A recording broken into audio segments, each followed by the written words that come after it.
हुए हैं। भारतीय जनता पार्टी के मंडल अध्यक्ष राम मनोहर तिवारी हैं। घोषणा पत्र में 5 बिंदु मुख्य रखे हैं। गौशाला निर्माण जैसे ही हम गौशाला बनाएंगे उससे 2 काम होंगे।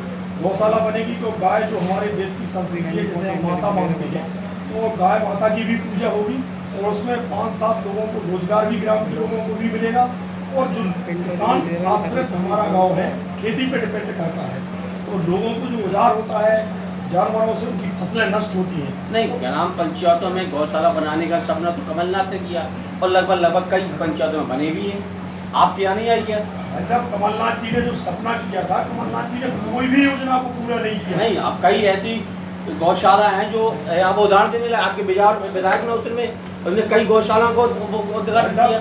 जो गौशाला कमलनाथ जी ने घोषणा भर की थी, आदरणीय प्रदेश के यशस्वी मुख्यमंत्री शिवराज सिंह चौहान जी ने, लोकप्रिय प्रदेश अध्यक्ष बीडी भाई साहब जी ने तत्काली जैसी हमारी सरकार बनी और तत्काल ही गौशालाओं के लिए बजट पास किया कैबिनेट में और सारा बजट भेजा, तत्काल गौशालाओं का निर्माण कार्य शुरू कराया।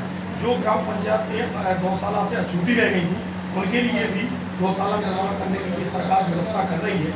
उसी क्रम में हम खेरा कला में भी गौशाला बनाएंगे और गौशाला बना के ग्राम के लोगों को रोजगार भी देंगे, किसानों की फसलें जो उजड़ती थी उसको भी बचाएंगे और अपने गाँव की सुविधाओं। गौशाला बनी सपना कांग्रेस ने देखा, साकार भाजपा सरकार में होगा, लेकिन गौशाला बन के तैयार हो गई, लेकिन आज वो जद्दोजहद कहीं ना कहीं रुक रही है अपनी आंसू। कौन सी गौशाला है जिसका उदाहरण दे सकते हैं आप? कोई गौशाला नहीं है। गौशाला बनी कमलनाथ का सपना था, भाजपा सरकार में साकार हुआ वो, लेकिन गौशाला सुचारू रूप से किसी भी पंचायत में संचालित नहीं है। भ्रष्टाचार भाजपा सरकार में हुआ, कांग्रेस में नहीं। भाई साहब, ये कहना गलत है। भ्रष्टाचार चरम सीमा पर कमलनाथ जी की सरकार में था।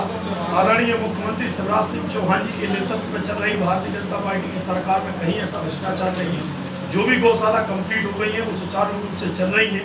आप जाके देखिए, जहाँ जहाँ गौशाला बनी है वहाँ गाय माता भी है। जैसे हमारी जनपद पंचायत की गौशाला एक गुलाट है, वो सुचारू रूप से गौशाला चल रही है।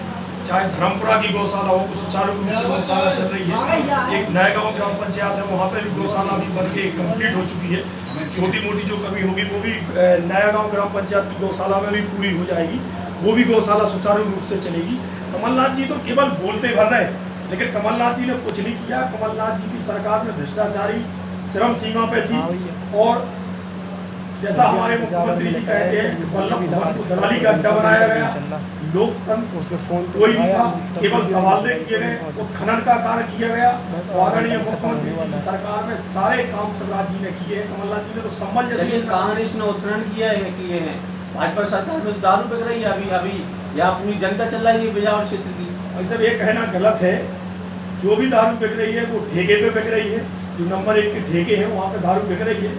जो जनता का कहना, कोई भी व्यक्ति अगर बताता है कि दारू बिकती है तो उसकी कंप्लेंट होगी, उसको पुलिस प्रशासन। आम आदमी पार्टी का आरोप है कि ग्रहण लग गया बाजार की स्वतंत्रता को जब से भाजपा यहाँ आई है। आम आदमी पार्टी का तो आरोप लगाना काम है, वो तो निराधार आरोप लगाएंगे। उनके पास कुछ बचा ही नहीं है। आरोप लगाना, प्रत्यारोप लगाना यही कांग्रेसियों के पास है।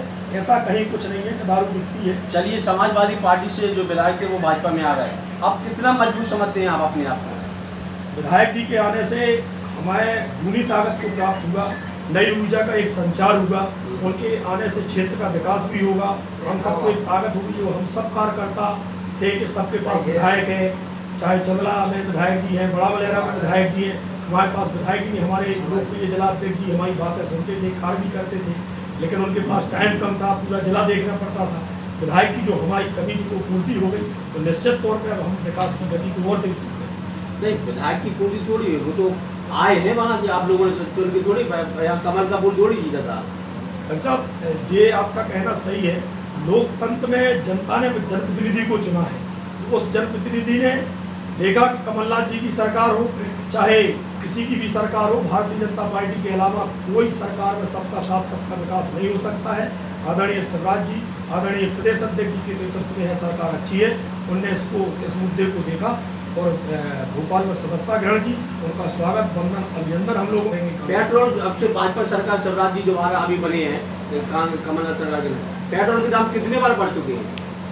कमलनाथ जी के बाद शिवराज जी की सरकार में जो पेट्रोल के दाम बढ़े हुए थे, आदरणीय मुख्यमंत्री जी ने उन दामों को घटाने का भी काम किया है। आपने देखा भी होगा कभी 6 रुपये पेट्रोल पे घट रहा है, कभी डीजल पे 10 बढ़ने रुपये का तो आप लोग जिक्र नहीं करते कि कितने कैसे बढ़ा, घटने का बताते हैं आप लोग। नहीं, आपने देखा होगा टीवियों पे, समाचारों में, कभी 10 घटता है, कभी 6 घटता है, कभी 6 बढ़ता है, फिर 10 बढ़ता भी तो है।